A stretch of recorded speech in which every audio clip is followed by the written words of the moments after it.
올해는 일본 간토에서 조선인 학살 사건이 발생한 지 100년이 되는 해입니다. 기독교계에서는 간토 조선인 학살 사건의 진상규명과 명예회복을 위한 움직임에 나서고 있는데요. 간토 학살 100주기 추도사업 추진위원회가 오늘 기자회견을 열고 일본 정부는 수천 명의 조선인을 학살하고도 단 한 차례도 책임을 인정하지 않았다며 우리 정부가 나서 간토 대학살 진상규명을 위한 특별법 제정에 나서달라고 호소했습니다. 송주열 기자입니다. 1923년 9월 일본 간토 대지진이 발생했을 당시 식민 지배를 받던 조선인들이 방화와 약탈, 강간을 저지른다는 유언비어가 유포됐습니다. 일본 정부는 이를 공식화해 계엄령을 선포했고 이에 선동된 일본 자경단원들과 군중들에 의해 무고한 조선인 수천 명이 학살당했습니다. 유언비어를 믿은 일본인들의 책임이 아니고 일본 민중의 책임이 아니고 계엄령을 통해서 조선인을 살해하도록 만든 국가 책임을 교묘하게 국가 책임을 빼고 일본 민중의 책임으로 돌리고 이 부분을 어떻게 제대로 알리고 대중화시키느냐가 우리가 해야 할 몫인데 당시 상해 임시정부가 발행한 독립신문에 따르면 간토 학살 조선인 피해자는 6,661명에 이른다고 알려져 있습니다.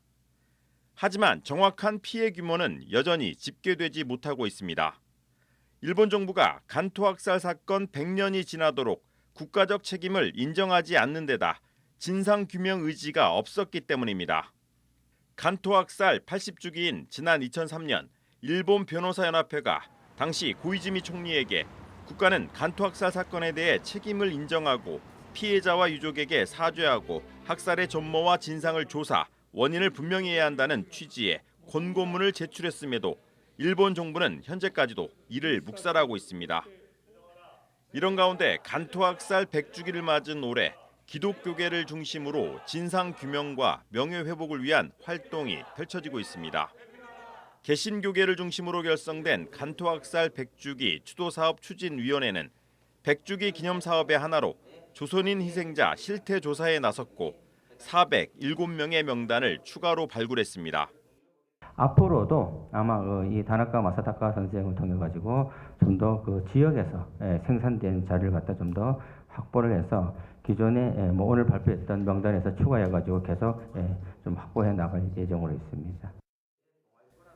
더 나아가 간토 학살 100주기 추도사업 추진위원회는 일본 정부의 역사 왜곡과 은폐, 제일동포들에 대한 차별과 혐오의 근절을 위해서라도 반드시 진상규명과 피해자 명예회복이 이루어져야 한다고 주장합니다.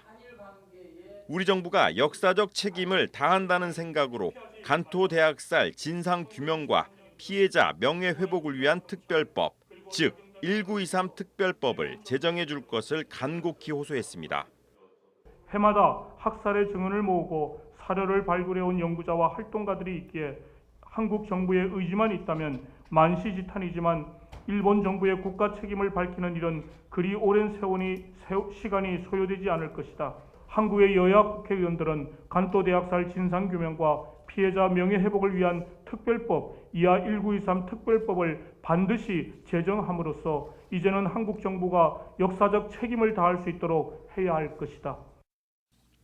한편 간토 학살 100주기 추도사업 추진위원회는 한일 시민이 함께하는 100주기 추도 행사를 추진하고 간토 학살 사건에 대한 한중일 공동 역사 교재, 공동 집필도 추진하고 있습니다. CBS 뉴스 송주열입니다.